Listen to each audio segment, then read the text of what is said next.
CAD 3D के lecture number 5 में आप सबका स्वागत है दोस्तों। और मैं लेके आया हूँ कैड के आगे के ऑप्शन। जी हाँ, कैड 3D के आगे के ऑप्शन जिसमें polysolid, planar surface and press pull आपको मैं बताने वाला हूँ। तो चलिए सीखते हैं कैसे करने हैं ये ऑप्शंस यहाँ पे। तो सबसे पहले मैं क्या कर रहा हूँ, मैं आपको पॉलीसॉलिड दिखा रहा हूँ। क्लिक करने के बाद पॉलीसॉलिड से होता कैसे है ये बताने के लिए सबसे पहले तो मुझे यहाँ पे अनसेव व्यू की जगह यहाँ पे SW आइसोमेट्रिक करना ज़रूरी है। आइसोमेट्रिक व्यू है तभी ये पॉलीसॉलिड कैसे काम करेगा वो दिखाई देगा। और मैं आपको यहाँ पे 3D वाइपफ्रेम की जगह रियलिस्टिक या फिर कंसेप्चुअल कोई भी एक ऑप्शन से यहाँ पे सिलेक्ट कर रहा हूँ स्टाइल में, और यहाँ पे पॉलीसॉलिड लेके मैं आपको दिखा रहा हूँ।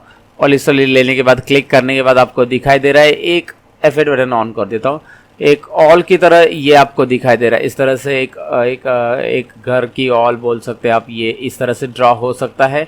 लेकिन मैं इसका भी ये जो डायरेक्टली मतलब मैंने कोई डायमेंशंस तो नहीं लिए और डायरेक्ट आपको मैं पॉइंट्स दिखा रहा हूँ, तो मैं डायमेंशन लेके दिखा देता हूँ। चलो मैंने कैंसिल कर दिया उसे, मैंने पॉलीसॉलिड ले लिया। तो पॉलीसॉलिड लेने के बाद आपको कमांड बार पे ध्यान देना है। यहाँ पे आपको दिख रहा है कमांड लाइन एक्चुअली, तो स्पेसिफाई स्टार्ट पॉइंट, यहाँ पे आ रहा है ऑब्जेक्ट की हाइट विड्थ, क्या क्या देना चाहते हैं आप। तो सबसे पहले तो मैं स्टार्ट पॉइंट स्पेसिफाई कर देता हूँ, और वो आपको दिखाई भी दे रहा है कि हाइट बाय डिफॉल्ट ले रहा है 4, विड्थ दे रहा है 0.25 दिखाई दे रहा है, और जस्टिफिकेशन सेंटर आ रहा है, यानी कि जो पॉइंट क्लिक कर रहा है वो बीच में रहेगा और दोनों साइड में वो विड्थ आ जाएगी। ठीक है, जस्टिफिकेशन वैसे रहने दो।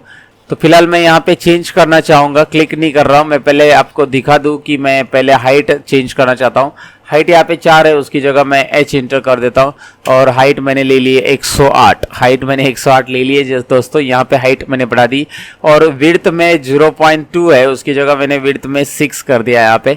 और जस्टिफाई तो मैंने सेंटर ही रहने दिया है। यहाँ पे आप देख सकते हैं अभी विड्थ और हाइट कितनी हो चुकी है। हाइट है 108 आपको क्लियरली दिख रहा है, विड्थ है 6।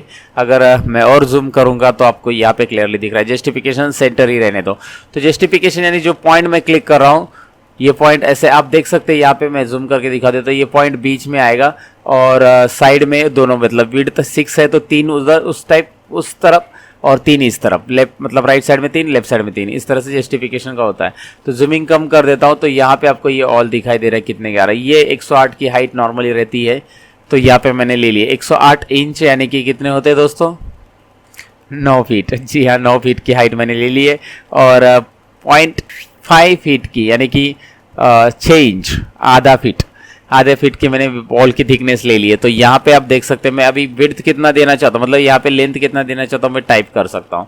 तो सपोज मैं यहाँ पे लेंथ देता हूँ 144 और यहाँ पे लेंथ देता हूँ 168। ये यहाँ पे दिख रहा है आपको 168। तो ये 14/12 का मैं यहाँ पे इस तरह से एक फिर से मैं 144 ले लेता हूँ और यहाँ पे C इंटर कर देता हूँ, क्लोज। तो आपको दिख रहा है एक बॉक्स यहाँ पे रेडी हो चुका है। 14/12 का ले लिया, 14/12 फीट यानी कि 144/168।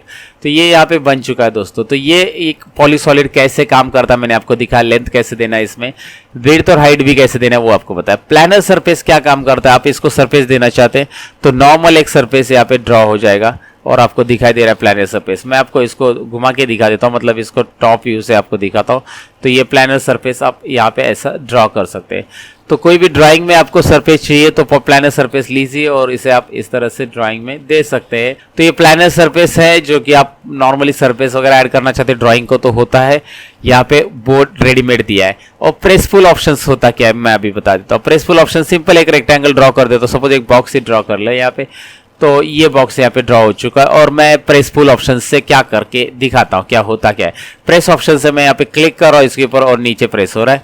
प्रेस ऑप्शन से फिर मैं क्लिक कर रहा हूँ, इस पे क्लिक कर रहा हूँ, पुल। काफी इंटरेस्टिंग और इजी है, प्रेस और पुल, दैट्स इट। बस आपको प्रेस कर देना है। यही आप एक्सट्रूड रूल से भी कर सकते हैं। एक्सट्रूड फेसेस पे क्लिक करेंगे, यहाँ पे क्लिक करेंगे, राइट क्लिक एंटर करेंगे और 20 एंटर। तो इस तरह से ये फेस यहाँ पे बढ़ जाएगा। 20 एंटर, 20 किया मैंने, ज़्यादा करेंगे तो ज़्यादा बढ़ेगा। एक्सट्रूड फेसेस में दोबारा दिखा देता हूँ।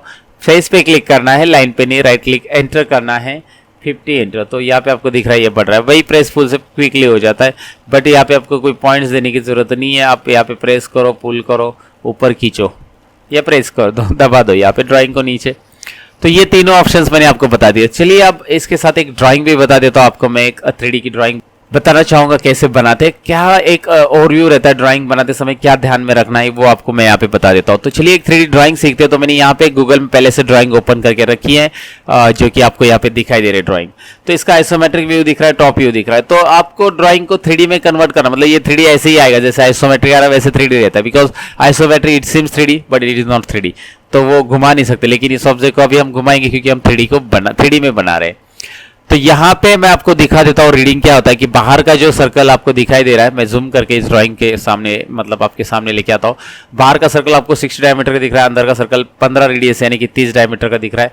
और यहाँ पे आपको कुछ डिस्टेंस दिख रहे हैं 15, 30, 15 राइट साइड में आपको दिखाई दे रहा है ये क्लियरली। सो 15, 30, 15 और यहाँ पे 10 का गैप है। तो ये ड्राइंग मैं टॉप व्यू में बना दूँ तो वेल एंड गुड। फिर मुझे बस एक्सट्रूड ही करना है क्योंकि ये ड्राइंग में आइसोमेट्रिक में बहुत टाइम लगता था मुझे बनाने के लिए सपोज। तो यहाँ पे वैसे नहीं है, यहाँ पे क्विकली ड्राइंग बन जाती है। तो मैं आपको दिखाई देता हूँ कैसे बनानी इस ड्राइंग को। तो चलिए मैं यहाँ पे सबसे पहले टॉप व्यू ले लेता हूँ। टॉप व्यू लेना है दोस्तों, टॉप व्यू में बाद वायर फ्रेम भी लेना है। तो यहाँ पे आपको मैंने टॉप व्यू सिलेक्ट करते हुए दिखाया था, ये टॉप व्यू यहाँ पे। सो सबसे पहले टॉप व्यू ले लिया।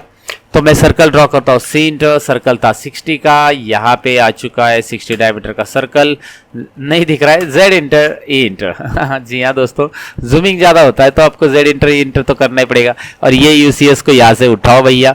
तो व्यू में जाओ और यहाँ पे ओरिजिन पे क्लिक करो और इस पे ओरिजिन क्लिक कर दो, बस उठ गया, हट गया वहाँ से वो। सी इंटर फिर 30 का एक रेडियस का, यहाँ पे 30 डायमीटर का एक्चुअली। तो डायमीटर इंटर करने के लिए हमें डी इंटर करना पड़ेगा। एक्चुअली पहला वाला सर्कल मैंने गलत ड्रॉ कर दिया। एक काम करते हैं, सी इंटर करते हैं, मैं क्लिक करता हूँ और पहला वाला 30 रेडियस का है और दूसरा वाला जो है वो 15 रेडियस का, मतलब रेडियस बाय डिफॉल्ट लेता है ना, वो मैंने डायमीटर इंटर कर दिया था दोस्तों। ये समझना यहाँ पे जरूरी है।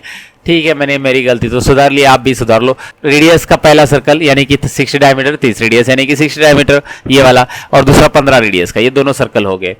तो यहाँ पे अभी ये 38 के डिस्टेंस पे आगे लाइन है कंटिन्यू और उसके बाद 15, 30, 15 इस तरह से। तो मैं पॉलीलाइन ले लेता हूँ PL।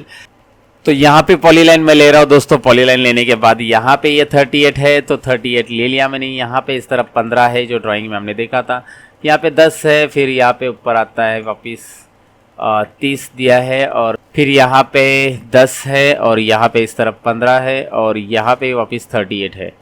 तो आपको दिख रहा है 38 यहाँ पे हो चुका है। एंटर बटन प्रेस करेंगे। ट्रिम करना बहुत ज़रूरी है यहाँ पे, ट्रिम ट्रिम ट्रिम, ये हटा दिया मैंने, ये बन गया, दिखाई दे रहा है आपको, ये ऑब्जेक्ट यहाँ पे बन चुका है।